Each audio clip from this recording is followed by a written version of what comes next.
We okay?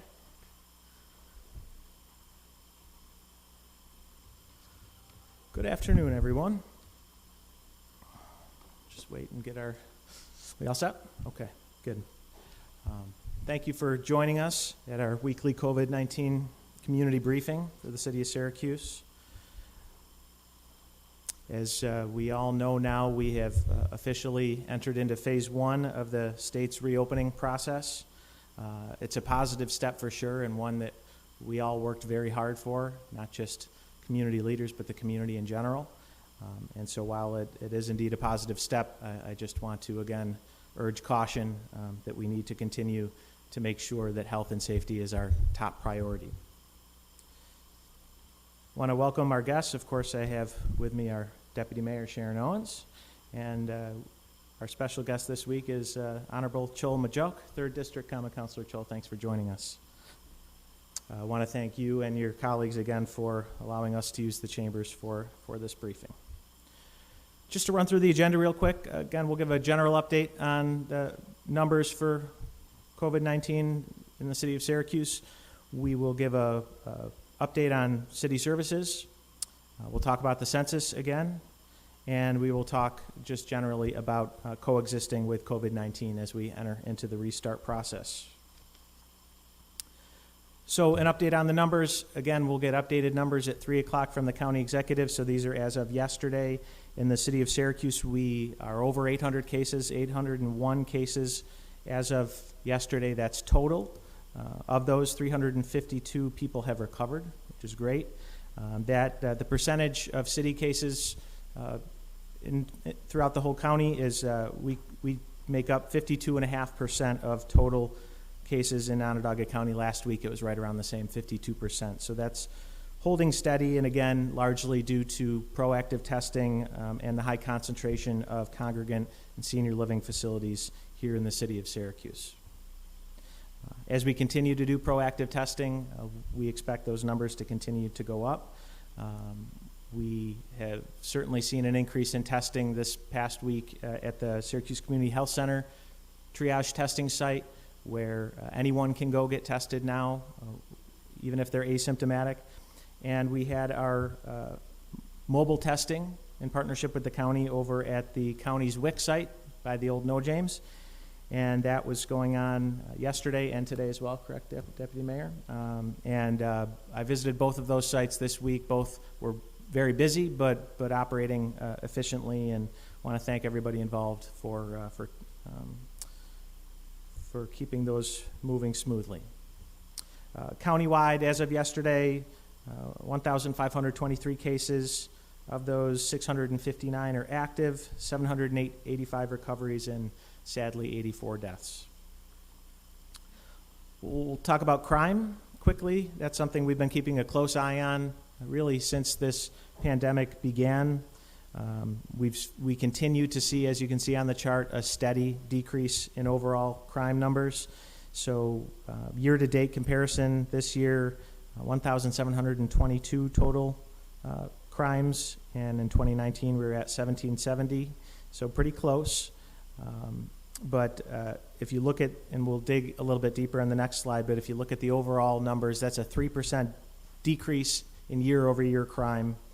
And just to put that in perspective, over the past 4 weeks that we've been doing these briefings, at my first briefing 4 weeks ago, we were at 7% year-over-year increase in crime. The following week, we were at 2% over. Last week, we hit 0, and this week we are at a 3% decrease in crime. So those are trends that we like, that no doubt COVID-19 has impacted, but we're hopeful that will continue even as we begin the restart and the weather starts to turn. We keep track of our calls for service relative to violations of the governor's executive order around social distancing and essential businesses. So our total calls this week, we are at 518 calls to 911 that the Syracuse Police Department has responded to. That's up from 482 this time last week. Of those, 74 of those calls were for businesses. That's up from 63 last week. And the remaining 444 are public gathering or congregating, and that's up from 419. Number of reports submitted to the Attorney General's office by the Police Department remains unchanged at 6.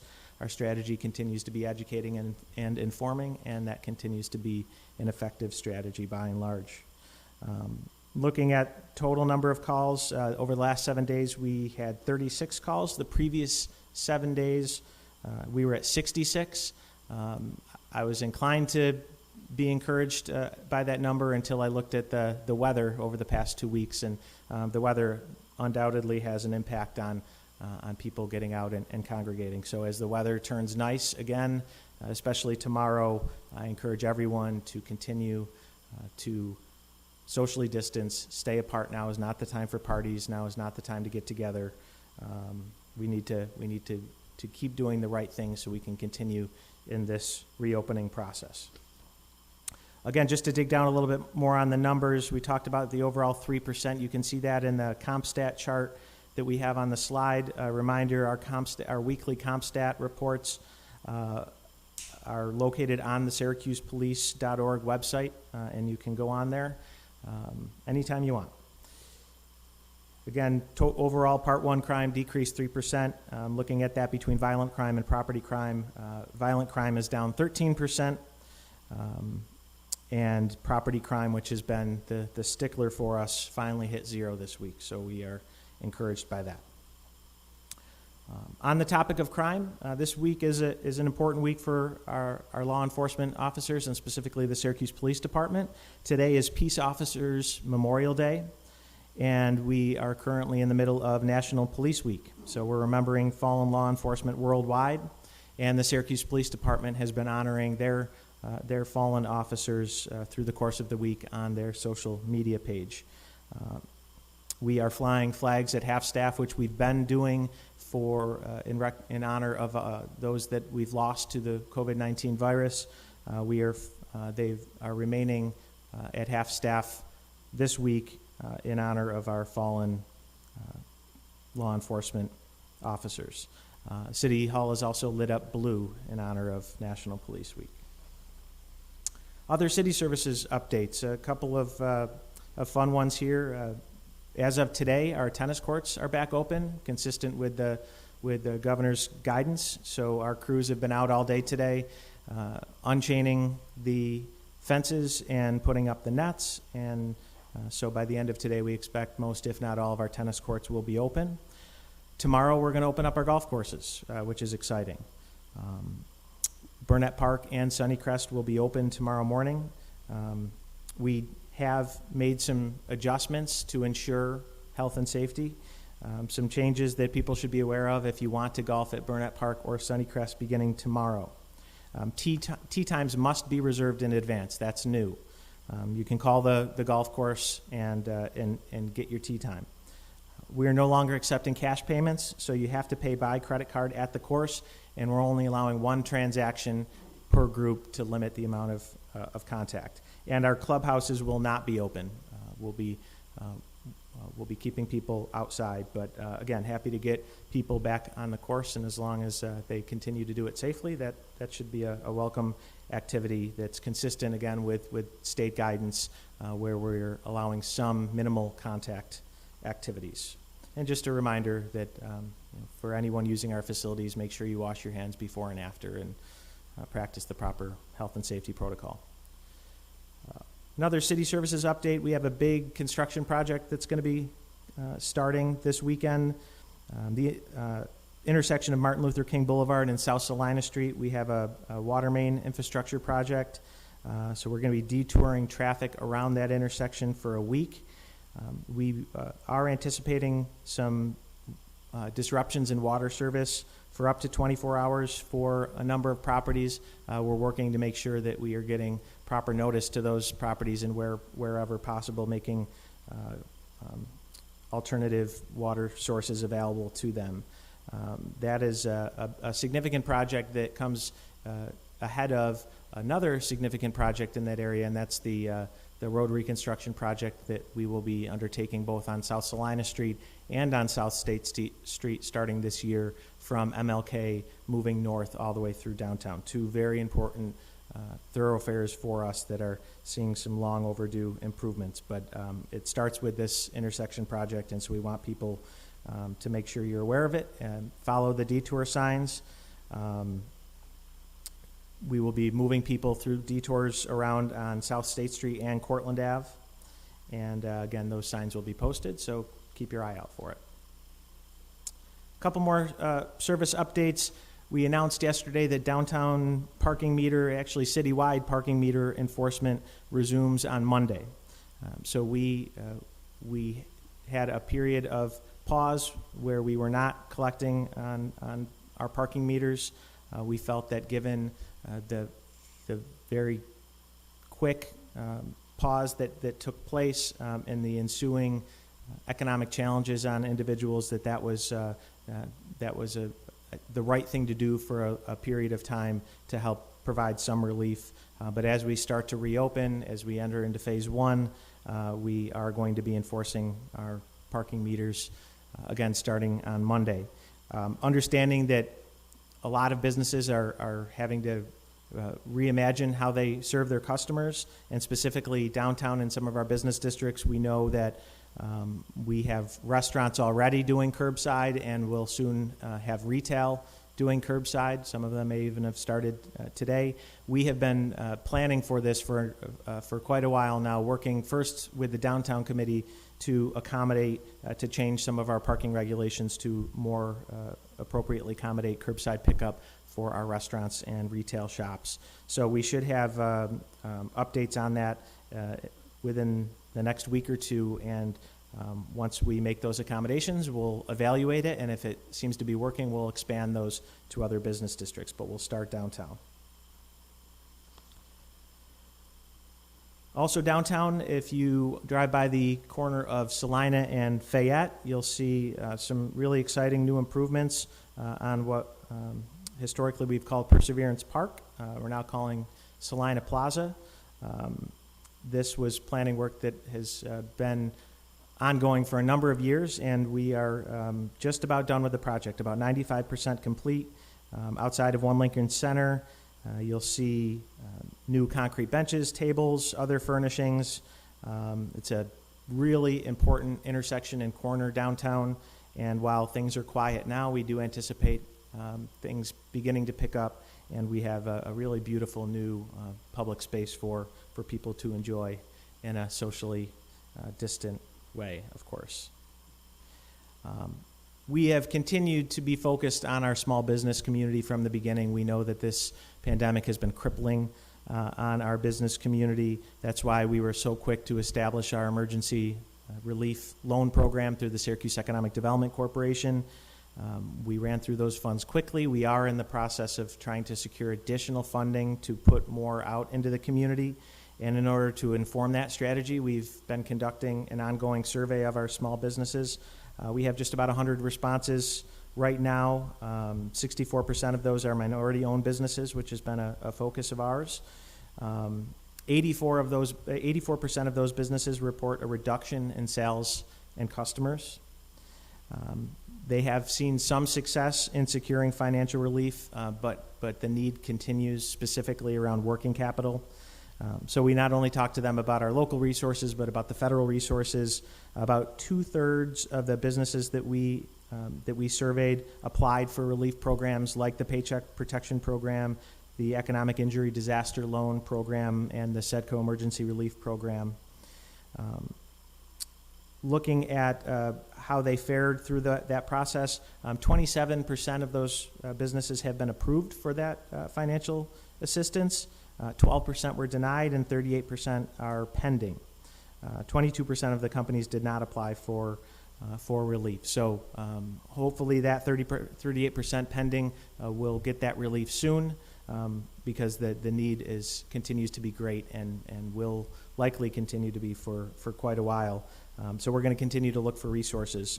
One thing I want to point out on the 22% of companies that didn't apply, one of the misunderstandings that we uncovered through this survey is that many sole proprietors didn't think and don't think that they're eligible for these programs. They are.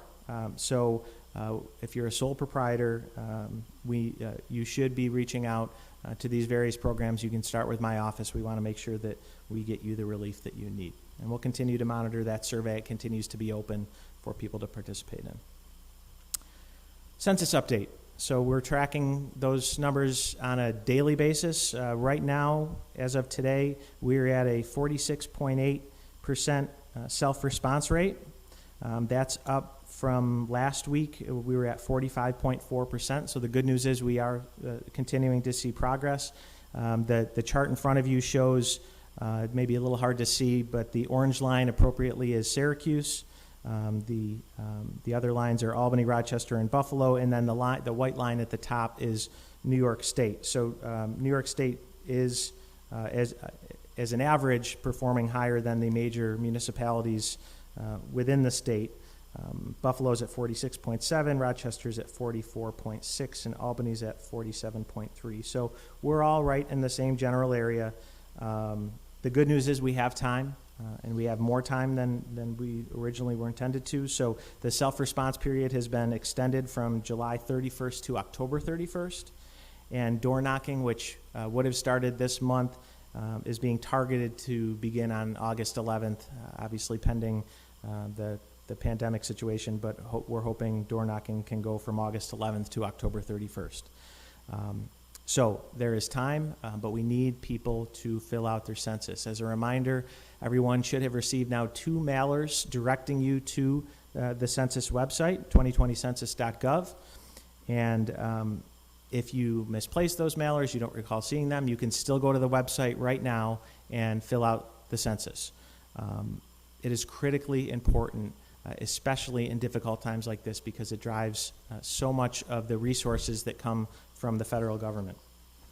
Which brings me to my last main point I want to take before I just offer some general reflections. The need for federal help. You've heard me talk about it for quite a while now. Every day that goes by without the federal government providing financial relief to local governments, the stakes get higher. The city faces enormous revenue risk on sales tax and state aid. We've talked about the numbers, and they continue to go up. Delays mean more harmful actions to services and essential workers. I've talked about how hard we're trying to not allow this financial crisis to impact our workforce and our service delivery, but it inevitably will if we do not receive federal aid. And so I once again want to urge Congress and the White House to send help now. I had a conversation with Congressman Katko today. I don't know if the vote has taken place, but I believe the House is going to vote on the stimulus package. The Congressman informed me that he was voting no on that stimulus, and I understand why. And what I expressed to him is that I certainly appreciate his continued desire and efforts to make sure that the city of Syracuse and other local governments receive the funding that we so desperately need. I also expressed to him my disappointment, not in him and his action, because again, I understand what's going on here, and what's going on is politics. And politics is getting in the way of getting critical help to our essential workers. And that has to stop. So the Congressman told me that he expects that the Senate is going to introduce a bill likely right after Memorial Day, which will contain aid for local governments. Again, he reiterated his commitment to securing aid for us. But again, every day that goes by, the stakes get higher, and the circumstances increasingly get more dire here in the city of Syracuse. And we're doing our best to mitigate it, but difficult decisions are going to continue to have to be made. I want to finish off before I turn it over to Councilor Majuk. I want to finish off with where I started. Again, we had a good day yesterday with the governor in town. The county executive and I were able to be there at Upstate to hear the news firsthand that the Central New York region had met the criteria to enter into Phase 1, and that is reason to to be pleased. It took a lot of hard work. County Executive McMahon in particular really did a lot of work with his team to get the testing capacity where we needed it to be. And Governor Cuomo has continued to be supportive of us throughout that process, and I think that alignment and leadership between state and local government serves us all well. And after yesterday, I was just further reinforced that alignment will continue going forward. But as we reopen, as we get more people to work, which is critically important, that we know we have a health crisis here, but we have an economic crisis, and we have people hurting, and we want to get them back to work, but it has to be done safely. And as I said yesterday, if you as a business owner are not ready to reopen, even if the government says you can, you know what's best for your business. So please open when you're ready, open when it's safe, and for everyone else, now is not the time to let your guard down. All of the social distancing rules and regulations continue to be intact. We still need people wearing masks. We still need people washing their hands, practicing social distancing, and doing all the things that have gotten us to this point. This is not going to go away anytime soon. So we all have to settle in and stay resolved and continue to take care of each other throughout this difficult process. I'm going to turn it over now to Councilor Majuk, native of South Sudan, who has a special message today for our community in general, but also specifically our new American community. Councilor. Thank you, Mayor.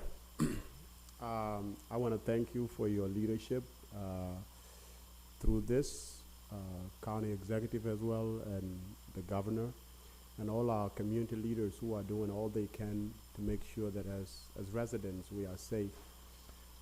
The first thing I want to echo from your points, Mayor, is Census. For all my constituents and the Neo-American family, I'm encouraging everyone to make sure that they go to 2020 Census and register there. As Mayor said, this registering for Census is important because it is the avenue to which we get our resources. So it's important that we do that.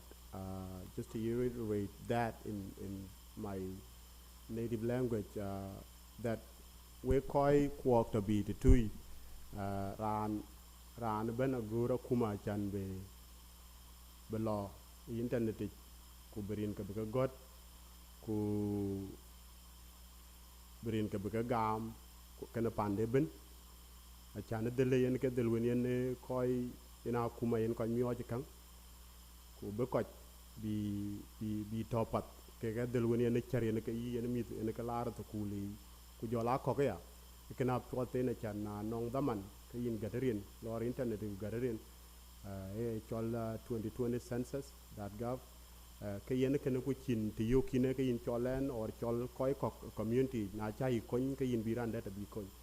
So it's important that if you as a Neo-American, if you can't if you don't know how to do it, you contact me or you contact the Neo-American Forum. We have a lot of leaders there that are almost from every country here in Syracuse. So that is that. The second part, Mayor, to reiterate what the Mayor was saying, is the social distancing. Mayor, to be honest with you, I'm sick of staying inside. You and me both. I'm sick of staying inside, but it's the right thing to do. Right. In my house, I have checked every crack. I have walked every part of the house, and I have finished. I don't know what else to do. Come over to my house. Yeah, right. And everybody, I think, is in that same shoes.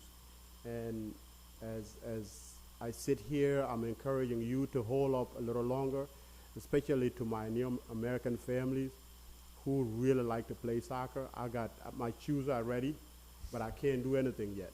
I think it's important that we hold off just for a few more weeks longer until all of this is clear out.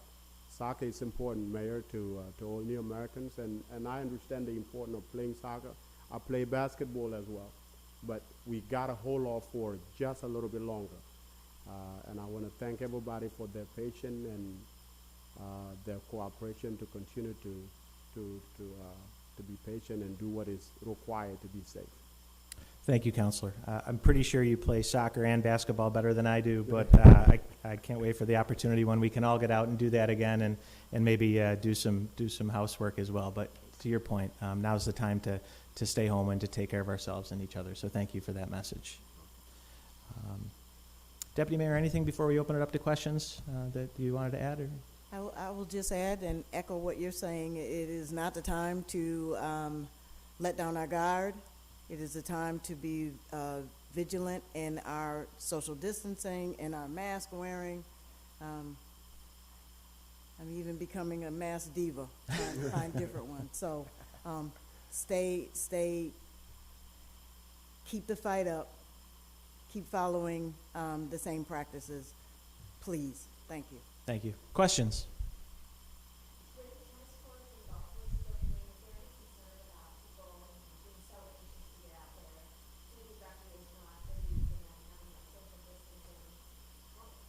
Yeah, so the question is with the loosening of some of these restrictions, and specifically for the city with tennis courts and golf courses, are we concerned that could lead to increased social gathering and ultimately to increased cases? The short answer is yes. This whole process is about risk mitigation. And that's why as we look to loosen some of these regulations, we have to do it slowly, and we have to continually monitor the data to be able to quickly change directions if we start to see certain numbers going up. So yeah, if we see increased activity in these facilities, if we see people not following the rules, we will certainly reserve our right to go backwards, but we don't want to. The whole idea of the reopening process is for it to be data-driven, for it to prioritize health and safety, and to slowly loosen things up as long as the data says that it's okay, and to monitor what happens from that and to learn from it. So by taking this step, particularly as it relates to city services, we are expecting City of Syracuse residents to do the right thing. As I've said from the beginning, the vast majority of our residents have done the right thing, and that's why we're in the situation we're in today. But that has to continue, or else, at a minimum, our progress will stop, and worst case scenario, we could be going backwards, and we don't want that.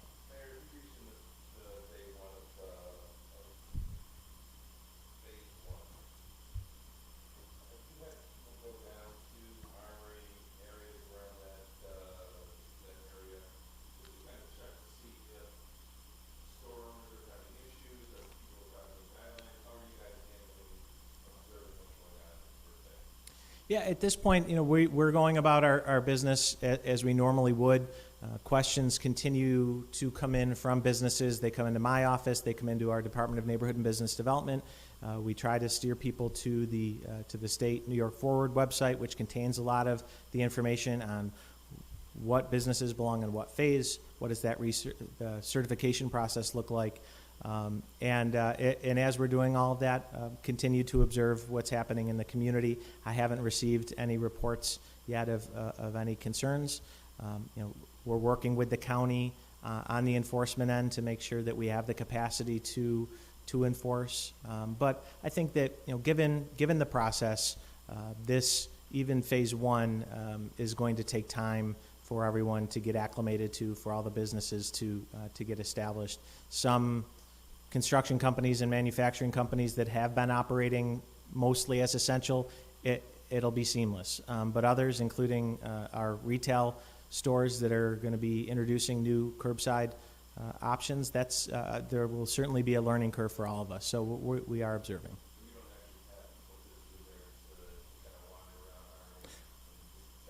We have not assigned anyone to a specific detail to observe.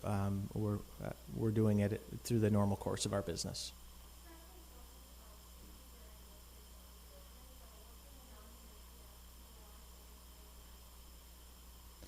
So the question is, what is being done to make sure that people are staying safe?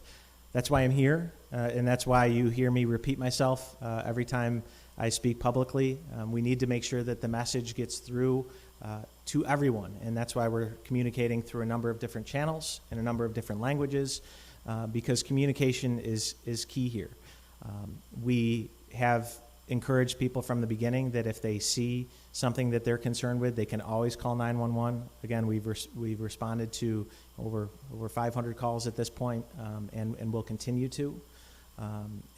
So it's about informing, educating, and when necessary, enforcing.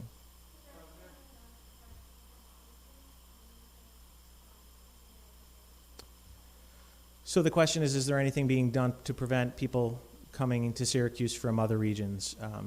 The short answer is no. Based on the state criteria, the majority of the middle of New York State is entered into Phase 1 today. The Phase 1 businesses and industries are not particularly conducive to attracting customers. They're limited in public interaction. So there's really no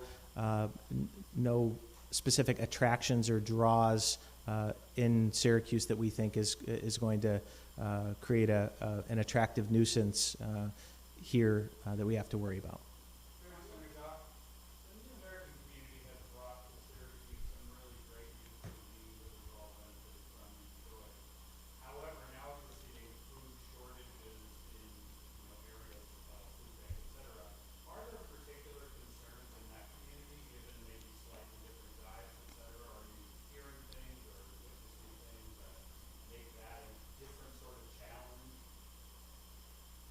Well, first of all, I think New American, there's not such a difference between New American and the resident here in terms of how the pandemic is affecting everybody. And yes, there are challenges now because even more that due to obvious reasons like language and stuff like that. But organizations like New American Forum and Interfaith Work, Catholic Charity, all those organizations are doing their best to make sure that they reach out to those New Americans. I have these tasks every week, Mayor. I deliver milk every week, and you take it to families that have children and what have you. So yes, it's a challenge, just like it's being experienced throughout the community. It's a challenge, but it's a little bit slightly different for New American. And the leaders, local leaders and organizations are doing their best to cope with it, just like everybody's doing, yes.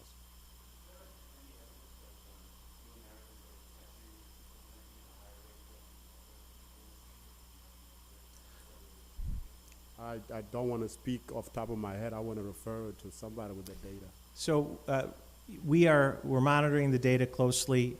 We do have concerns in communities of color in general, which is consistent with what's happening in other communities. So we're monitoring that data. We get that data from the county health department. Some of it does suggest that we have reason to be concerned about communities of color, but it changes, and so we're continuing to monitor. But that's why, as you see us shifting to proactive testing strategies, we're starting to develop those strategies around that data. So as an example, and Deputy Mayor, feel free to weigh in because you've been very close to this. That's why we were on the west side yesterday and today. We were concerned specifically within our Hispanic community that it was under tested, and so we wanted to make sure that the testing was accessible. So we're using that information to drive where we're deploying our resources. Anything I missed? I'll just say we have another testing day today. It's going on now, and we will, based on the information the county will evaluate where we're going next, and we'll coalesce all of our partners in those particular neighborhoods and stakeholders to mobilize again. The mayor used a key word, under testing. So ensuring that numbers of individuals we're not seeing being tested, we're identifying them. The other thing I want to emphasize is that now that the county is testing anyone, I'm more concerned about those of us who feel fine, who may have the virus. And so it is imperative that we all are at some point tested, because if you're sick, you know to quarantine. If you're feeling fine or think you have hay fever or sinus issues, it is important that even if you don't feel sick, that now is the opportunity to be tested, and we should be taking full advantage of that. And I just want to add that, specifically for New Americans, I remember Wednesday I had to go to a family to drop up some stuff outside the door. The husband and the wife, whom they are New American actually from Sub-Saharan Africa, that are tested positive. So it's there. It's there. It's just that we talk about New American. Of course, there's over 10,000 refugees here, and in the metropolitan area, there's close to 41,000. You really don't know which one is which, but yes, they are being affected, and there are actually true numbers there.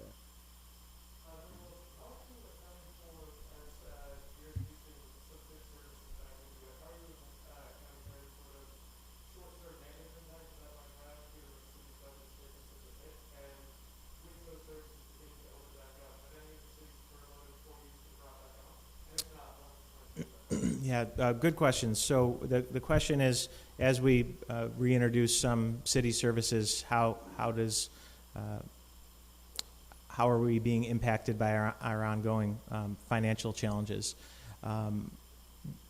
In what we've introduced in the Parks Department, that has a minimal impact, financial impact, and if anything, arguably has a positive financial impact, because we're still doing all of the essential work, maintaining the golf courses, and so we hope to be able to generate a little bit of revenue off of there. As we look at staffing, it's possible that a small number of the workers that were placed on temporary leave may come back on an as-needed basis, but it's also likely, without any additional aid, that additional employees end up being placed on leave. So we are limited in our ability to do some things based on the financial circumstances. And as we look to staying on parks for a minute, there's a lot of other parks activities, programming that we're not currently doing that we otherwise would be doing either now or very soon. Aquatics, parks, camps, programming, things like that. And as we look at, as we factor in the health considerations, the health and safety considerations, making those decisions, sadly now we are also factoring in the financial considerations there. And those will have an impact on what we can and can't do, not just in parks, but throughout the city.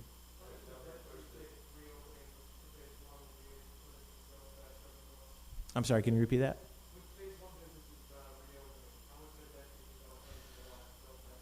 Boy, so the question is how much will the reopening of some of these activities help with sales tax?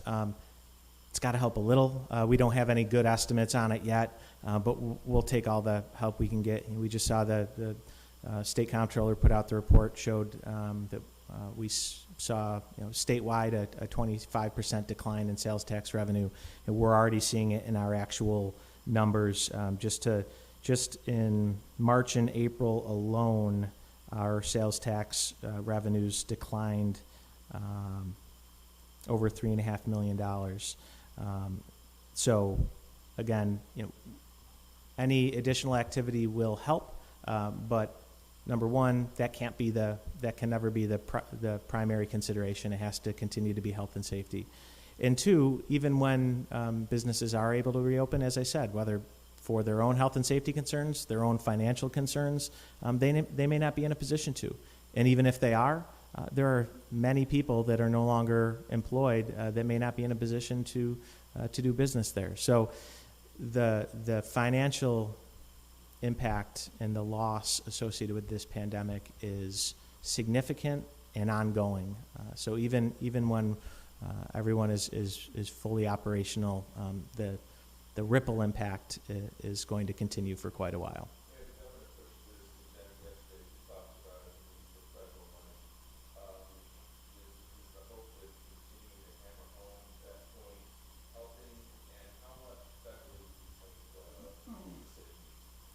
So the question is our advocacy for federal aid helping?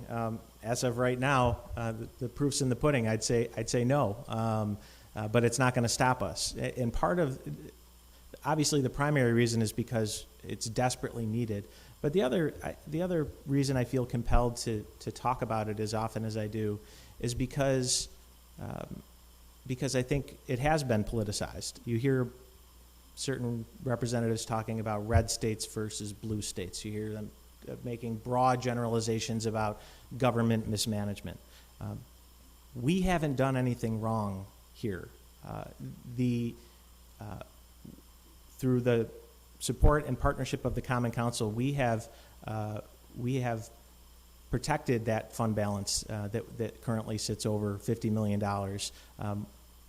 In anticipation of that rainy day. No one anticipated something like this. This is a tsunami.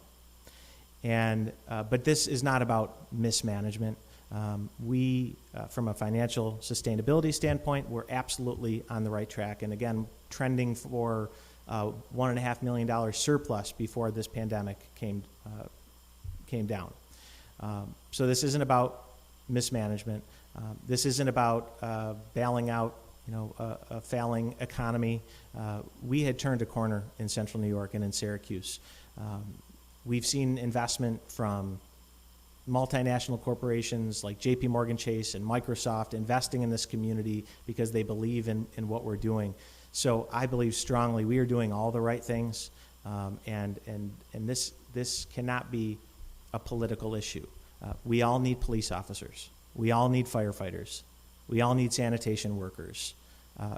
Those are the services and those are the individuals that are at stake as we seek federal funding. So, in terms of the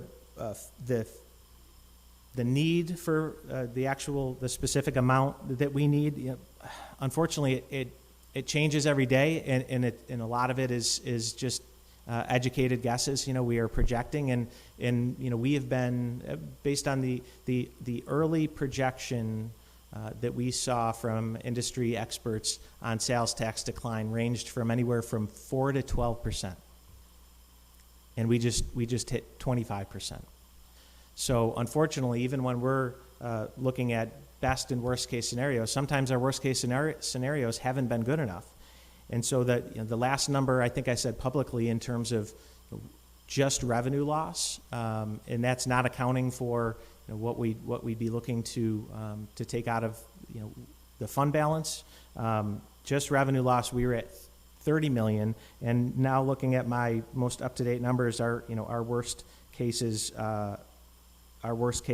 is easily over $40 million and getting close to $50 million, which is coincidentally what was included in the proposal that Senator Schumer sponsored in the previous stimulus package.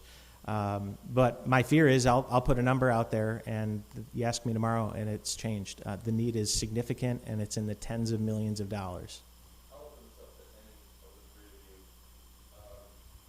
You all are on board with the same social distancing, wearing masks, staying home, smart, and yet you've got a group of people outside, 30 to 40 people who I imagine, I think maybe less than two of them actually live in the city.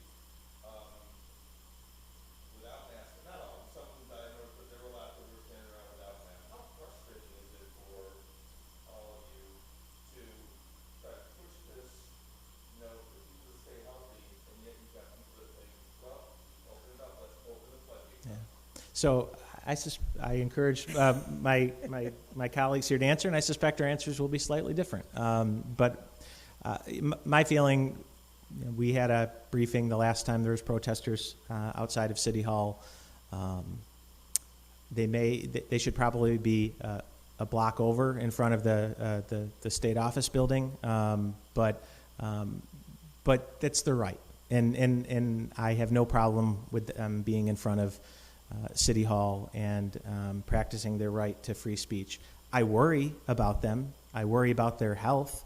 And, you know, they are knowingly putting themselves at risk by congregating together. But, you know, frustrating, I don't know. Anytime I observe people that aren't following healthy and safe practices, whether they're grown adults that know exactly what they're doing or they're young children that maybe don't know any better, my first thought is I worry for their health and for the health of those around them. But they're practicing their right to free speech, and, you know, I can live with that. They're practicing their right to free speech. The mayor and I balance each other very well. So I'm going to say what Sharon needs to say here is it is frustrating for me, but not for me personally, but for all the family and friends that I have who are healthcare workers who are working double shifts trying to keep people healthy. It is for all of our essential workers who are going out there and making sure that the trash is picked up and the police are making sure we're safe, and the firemen in our city are making sure that our city isn't burning down. I understand small business. This is tough for them. I don't own a small business. I've never have, but I come from small business owners, and I can only imagine what they're going through. So I can understand advocacy for yourself on that. I can understand advocacy for low-income workers who need to get back to work. I can understand that. But I do not understand protesting for politically motivated reasons. Like she said, we balance each other out. Well, just to say this first, I understand the desperation that people are going through, but you don't need to touch a fire to know that it burns. And for people to be gathering out there, yes, Mayor's right, they are practicing their First Amendment right and freedom of speech right and all, but this is a matter of life and death. And for people to ignore that it contradict what we are trying to do, it's also contradict what the nurses are doing and leaving their families the full 16-hour shift just to make sure that everybody's safe. It's for me, yes, people have lost jobs, people have lost resources, but no one is dying of hunger. No one is dying. And it need to be said. No one is dying for somebody to be putting people out there. Coronavirus is real. People have lost their family members. And for people to stand out there and defy that, it's despicable. It's despicable. And I want to leave it like that. It's good that maybe very few of our city residents are out there because they understand the impact this is doing to our community. And I think I'm just going to leave it like that. Thanks. Yeah, well, obviously it's only day one of phase one. But for those small businesses opening in the city of Syracuse down the line, phase two, phase three, what are your words of encouragement for those business owners who, as you mentioned before, are obviously going to see a bunch of different shifts with either their staff or the way that they open or just the business model in general? Yeah, I know that many businesses are already doing this, but I would just encourage all of them to plan ahead, to reimagine what your workplace looks like post COVID-19. Again, we are going to provide guidance. The state has guidance that these businesses will have to affirm. We have a number of our partners in the community. Center State CEO, for example, put out a toolkit recently for businesses. As painful as this time is, where your business may not be open, use this time to your advantage to make sure that when you reopen safer and stronger. Anything else? Okay, everyone have a nice weekend. Thank you.